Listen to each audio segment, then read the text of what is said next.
kwogera ne Katonda buli kumakya yensula ennamu ekulukutira mu bulamu bwaffe ne tufuna amaanyi agatuyamba okuyita mu lunaku lwonna. Funa amaanyi nga tonnafuluma nnyumba yo. Tubanesanyu mu mwoyo erisinga lyonna ku lunaku lwa Sabiti tusinza Mukama. Sabiti, Sabiti ya Yesu, lunaku nti lwa ssanyu lingi nnyo ku lunaku lwa Sabiti tusinza Mukama. Mbeera ne Mukama wange nga mpita n'ekisa yena mpa okumwagala n'omutima gwange. Sabiti, Sabiti ya Yesu, lunaku lwolwa ssanyu lingi nnyo ku lunaku lwa Sabiti tusinza Mukama. Weewaawo erinnya lya Mukama waffe lyebazibwe, erinnya lya Mukama waffe lyebazibwe kubanga tutuusiza ku lunaku olulala ng'ate luno lwa njawulo era kyekintandisiza mu sayiro ey'enjawulo nga ntendereza Mukama atuyisiza mu lunaku omukaaga n'atuusa ku lunaku olw'omusanvu yedwe yawa omukisa n'alutukuza mwana tunaaluwummulirako. Leero lunaku lwa Saturday, the 7th day of the week, the Sabbath day. Inyo lya Mukama waffe lyebazibwe. Mukama yeebazibwe olw'abantu mwenna abandaba era mpampuliriza bwe mubanga mwategeera Sabbiiti olunaku lw'omusanvu. Naye naawe ndaba era mpuliriza nga luno olunaku obadde tolumanyi, nkutegeeza, nkuweera amagezi, lulabe, luyige, olutegeere ate olukkirize. Kubanga Bayibuli egamba nti bwe mulitegeera amazima n'amazima gali bufufula baddembe. Amazima matuufu ag'ekigambo kya Katonda gali nti Mukama yakola emirimu gye mu nnaku mukaaga, olw'omusanvu n'awummula. Olunaku olw'omusanvu si lulala lunaku lwa Saturday, the 7th day of the week. Yensonga lwaki ekkanisa eno eyimiriddewo ku kigambo kya Katonda Bayibuli yonna ate yokka. Era ffe tugamba bwe kiba mu Bayibuli tukikkiriza, naye bwe kitaba mu Bayibuli ekyo tetukikkiriza. Tetuli ku nfumo na ngero za Wakayima ne Wango, twogera ekiri mu Bayibuli yonna ate yokka. N'olw'ensonga eyo omwagalwa, nga tuli mu kiseera kino ekyo olunaku luno lwa Sabbiiti, nzikiriza ate era nkwanirizeeko ku nsulo yaffe eno ey'enkya ku TV y'enganzi eya 3ABN TV Uganda. Nnya lya Mukama waffe lyebazibwe. Nze atambudde naawe okuyita mu wiiki ennamba era nkakasa Mukama nga bw'ali omulamu leero nkomekkereza mpumbawumba. Mukama nkoze bulungi ate mpumbewumbye na ku Sabbiiti. Mukama yeebazibwe. Si mulala ye muweereza w'enjiri ya Kristo Ssemwanga Ronald, Mukama gwawadde omukisa ne leero nga banneko naawe ekigambo kya Katonda ku lunaku luno lwa Sabbiiti. Abaagalwa, Sabbiiti ya Katonda eno y'olwaleero ke kabonero Katonda ke yateeka wakati we n'abantu be. Kati gwe atagimanyi, atagikkirizanga, tegeera nti tolina kabonero ka Katonda, era akabonero ka Katonda wakeegaana, wakeesamba, naye tebunnayita. Bayibuli egamba nti ebiro eby'obutamanya Mukama teyabitunuulira. Kuweera amagezi, bw'omala okusoma mu byawandiikibwa n'otegeera nti Sabbiiti ya lunaku lwa musanvu lwa Saturday, gikkirize. Bw'omala okugikkiriza obatizibwe. Bw'omala okubatizibwa otandika okutambulira mu kigambo kya Katonda. Amiina. Mukama waffe yeebazibwe. era mu bufu obwo mukkirize tugende mu kyokuyiga kyaffe ekyolwaleero. Kiriko omuto ogamba nti okugwa kwa Ruumi. Basebo ne bannyabo, buli kintu kivaako n'ekiseera kyakyo era n'entuuko mwana tunenkomekkerezo yakyo. Ruumi yayitimuka ng'egezezaako okukola byonna n'ekyusakyusa amateeka ga Katonda n'etandisa okuwanyisa ebiro n'ebitundu n'ebiseera. Naye amawulire amabi gali nti Ruumi yamala neegwa. Bw'osoma ku Bikkuliro essula 8 onyolo 8 essula 8 onyolo 8 n'olw'omwenda waliwo ebigambo bibiri njagala tugabaneko naawe naye nga sinnabisoma katowombeeke olw'okusaba. Katonda Kitaffe omwagalwa atudde mu butaliggwaawo, weebazibwe Mukama kubanga otuleseewo. Weebazibwe Mukama olw'ekiseera kino. Weebazibwe nnyo Mukama kubanga gwe Katonda waffe ate era gwatukuuma. Kyetuve tuteeka abaddu bo n'abazaana b'Omukama abamalirira kuva lye twatandika paka kati nga tuzze tutambula nabo. Mukama erinnya lyebazibwe. Era tubasabira buwanguzi mu nsi muno. Abalina okusoomoza n'okunyigiriza okutali kumu Katonda waffe yimiriramu nabo. Wiiki beekubyekubye nga n'abamu bali mu maziga bafiirizibwa baferebbwa. Mukama nga bamalidde ne bajja mu maaso g'okusinza. Mukama leka baveewo nga batowolokose. Abadde temamanyi kkubo lizaako teme kkubo ebiritali kubanga gwe Katonda waffe. Mukama era mu kaseera kano kennyini tusabira abaddu bo n'abazaana bo abagenda okuwuliriza ebigambo bino. Ebigambo bino Mukama leka bireme okutusaliza omusango ku lunaku olw'enkomerero neffe nabiteeketeeka olw'obwakabaka obugenda okujja. Omwoyo Omutukuvu atuyigirize era atuluŋŋamye ku bwa Yesu Kristo Mukama waffe. Amiina. Kugambye Yokaana ng'ali ku kizinga Patmos asoma ebigambo bino, ayolesebwa ebigambo bino mu Bikkuliro 8 olw'omunaana n'olw'omwenda. Agamba nti malayika owookubiri n'afuuwa ng'olusozi olunene olwaka omuliro ne lusuulibwa mu nnyanja, n'ekitundu kyokusatu ekyennyanja ne kifuuka musaayi, n'ebyennyanja ne bifa ekitundu ekyokusatu eky'ebitonde eby'omu nnyanja, ebiramu n'ekitundu ekyokusatu eky'ebyombo ne kizikirira. Kati nno weetegereze wano okujjukira okulala mu byawandiikibwa nti ku lusozi olwaka omuliro,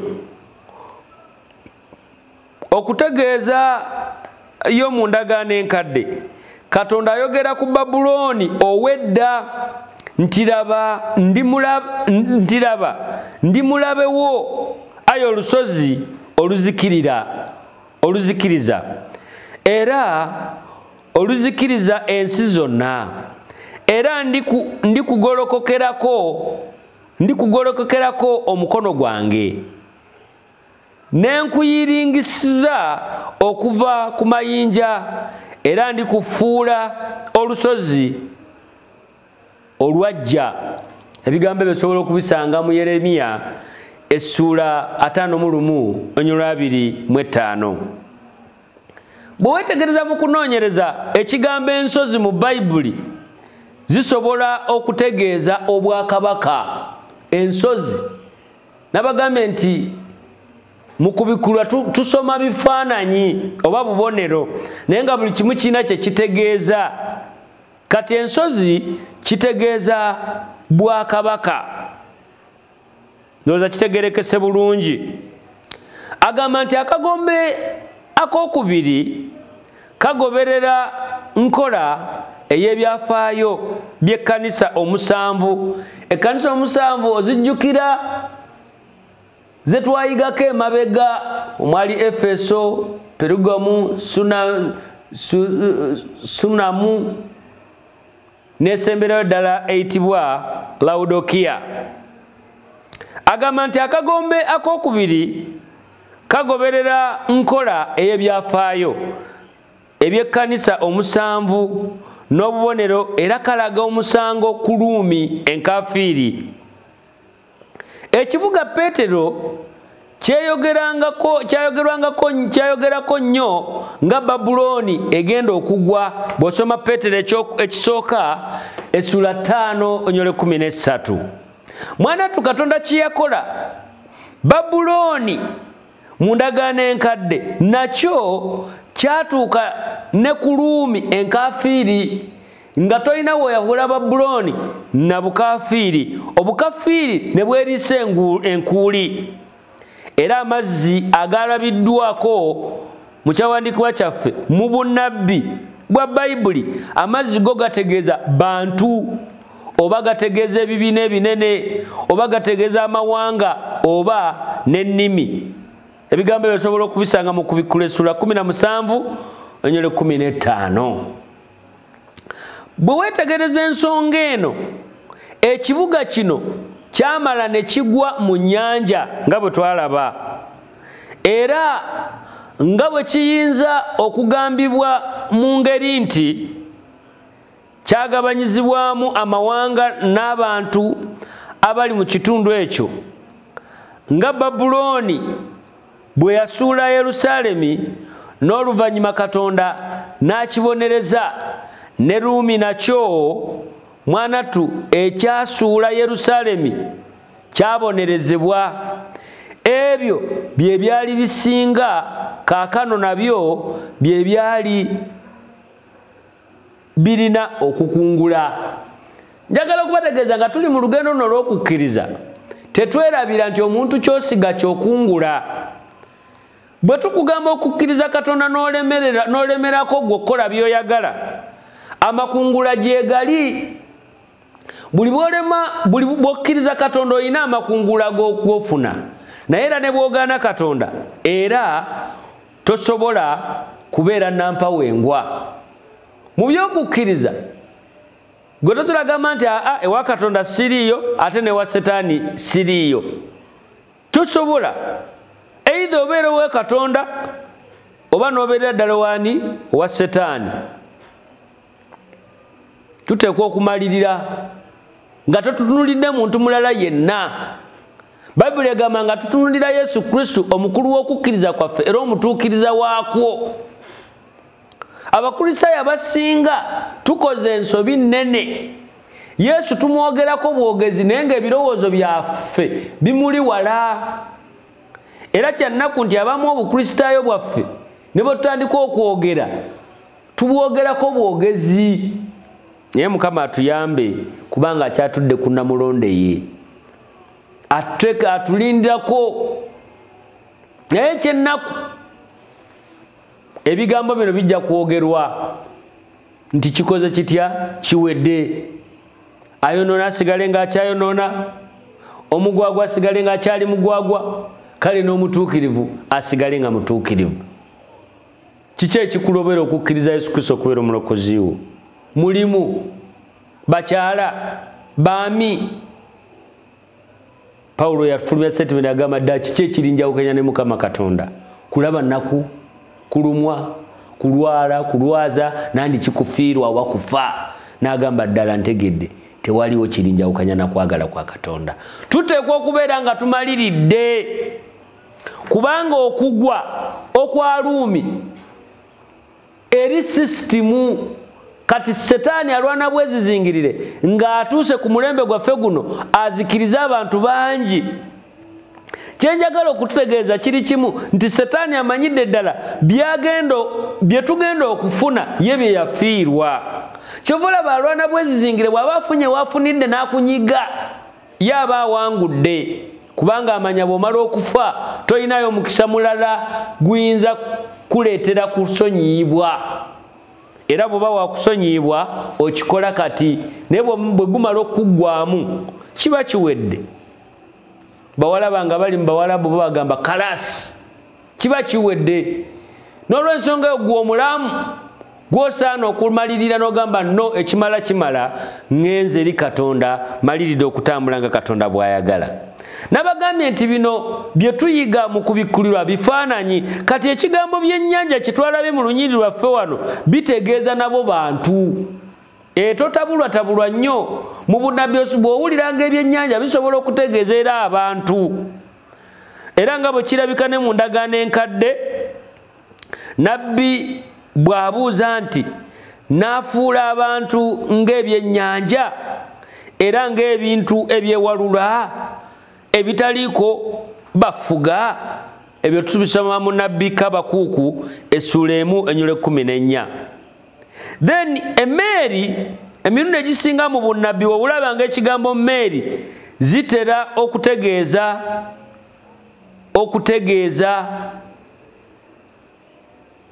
ebyobusuubuzi. Ekigambo meeri mu bunnabbi kikwataganira wamu n'ebyaki ebyobusuubuzi oba kukulaakulana mu byenfuna. Ebigambo ebyo kukakasa ekigambo ekyo nti emeeri kitegeeza busuubuzi oba byanfuna. Soma Ezekeeri essula 27 ennyulo 9. Ebika by'abaana ba Isirayiri byalumbalumi enfunda n'enfunda ne bireeta okufiirwa obulamu n'okunyigirizibwa mu byenfuna we byali biddira engulu. Setaani mubi tabuza kyakusuuza. Era bwe baatuuka okuyingira mu Yerusaalemi ebyenfuna byatandika okudobonkana ate nga by that time ebyenfuna byali bidda ngulu. Naye kasita byatuuka okuyingirwamu embeera n'ekyuka. Mu mwaka gwa 410 AD kitegeeza after the death of Christ, nti oluvannyuma lw'okufa kwa Yesu Kristo ng'amaze okufa n'okuzuukira, abantu abaali bayitibwa ba Visigoths bajja ku nsozi za Alps okulumba Ruumi. Ne wabeerawo olutalo okusiisira nga bonna baagala kulwanagana. In fact ne balwanagana era ne bawangula ekibuga ekyo. Mwanattu oluvannyuma obwakabaka bwagabanyizibwamu amawanga 10 nga bwe tusoma mu Danyeri essula 2 n'essula 7. Amawanga gannaggwa dda. Era olwaleero ensi eno eri mu ngalo z'amawanga ago, ng'era n'omu akyeyita okubeera nga ye munene ye Amerika. Naye amawanga mangi ate galaga nga gaagala kumusaba sayizi. Naye simanyi kubanga bo bunnabbi era bwe busigala bugamba nti ye naggwano mwago amawanga 10. Era abuuza lwaki kino kyali kituuka ku Ruumi. Era agamba nti okusaba kw'abajulizi okwogerwako ku ntandikwa y'okubikkulibwa mu ssula 8 kwafuna okuddibwamu okuva eri Katonda mu misango egyafuukibwa ku bwakabaka obw'obukafiiri. Kye nabagambye nti yadde oyinza okulaba nga Katonda atawulira, naye mu kiseera ky'obadde tosuubira Katonda asobola okukuviirayo n'akukolera ebinene naawe ne weewuunya. Gwe ky'olina okukola mwesige ate omukkirize. Bw'omala okumukkiriza otambule ng'ekigambo kye bwe kiri. Era oluvannyuma lwa byonna nsabe nebeere essaala yo nga nange bwe ŋŋamba ti ddala ssaala yange. Mukama omwagalwa, tukuume ayi Katonda waffe ng'abantu ssekinnoomu era ng'omubiri gw'abakkiriza, nga tuli kumpi n'omutima gwo era n'amakubo go. Okusaba n'okwo kukulu abaagalwa, tubeere kumpi n'omutima gwa Mukama waffe ate tunyiikirenga okutambulira mu makubo go. Bayibuli kyeva egamba nti beeranga mwesigwa okutuusa okufa. Era agamba tubeere ba kisa eri bonna, tujjukire ebiragiro byo era tubeere beesigwa okutuusa ku nkomerero. Bassebo ne bannyabo, tubeere bakisa eri baganda baffe ne bannyinaffe, era ku nkomerero ya byonna abaagala tubeere beesigwa okutuusa enkomerero. Bayibuli egamba nti beeranga mwesigwa newankubadde nga kyetaagisa kufa. Saa Mukama Katonda akumpeera omukisa n'ebigambo ebyo. Osobola okwongera okusoma ekitabo kya Kuva essula 7:17, osome ne Yeremiya essula 5:1-25. Mwana tomalirize ne Ezekeri essula 13:9. Kama akuume atakumira mpeera. Weekumirenga nnyo ku nsula ey'enkya, kubanga Mukama balina kyayagala okwogera naawe otandike olunaku. Mukama akuwa omukisa. Nkwagaliza okusigala ku TV yaffe eya 3ABN TV Uganda. Katuweeyo okwebaza. Kitaffe omwagalwa nannyini ggulu n'ensi, weebazibwe Mukama kubanga okusaasira kwo kubeerera emirembe gyonna. Weebala okutuyisa mu nnaku omukaaga. Weebala olw'emikisa gy'otuwadde, otuliisizza, otunywesezza, otwambazizza. Mukama erinnya lyebazibwe. Tukwegayirira nno Mukama okuyita mu kusinza kwaffe, buli muntu yenna gy'agenda okusinziza aba bagenda okusinza. Mukama aleka buli omu aveeyo ng'oyogedde naawe era nga naye ayogedde naawe. Oyogedde naye naye ng'ayogedde naawe. N'abo batannaba kutegeera Mukama nga Sabbiiti bagiwulirako buwulizi, tusaba olunaku kyerumu nga nabo bagitegedde. Tusabira abagenda okubuulira ku bituuti eby'enjawulo. Mukama, ebigambo byewabawadde okutuusa ku bantu bo, leka bitwandikire ku bo okukola omulimu omulungi mu bo. Olwo nno n'abanaabiwulira bisobole okulabika nga bya mugaso gye bali. Tusabira abo bonna abalina obuzibu mu kusinza, nga bali mu mawanga nga tebalina ddembe lya kusinza. Mukama balwanirire leero olunaku kyerumu nga basobodde okufuna eddembe ly'okusinza. Weebale nnyo Mukama kubanga otuwulidde. Leka emikisa gyo gye wasuubiza abaddu bo n'abazaana basinza ku lunaku luno gibeere ku bantu bo bonna leero ne bulijjo, nkubwa Yesu Kristo Mukama waffe. Amiina, amiina, amiina.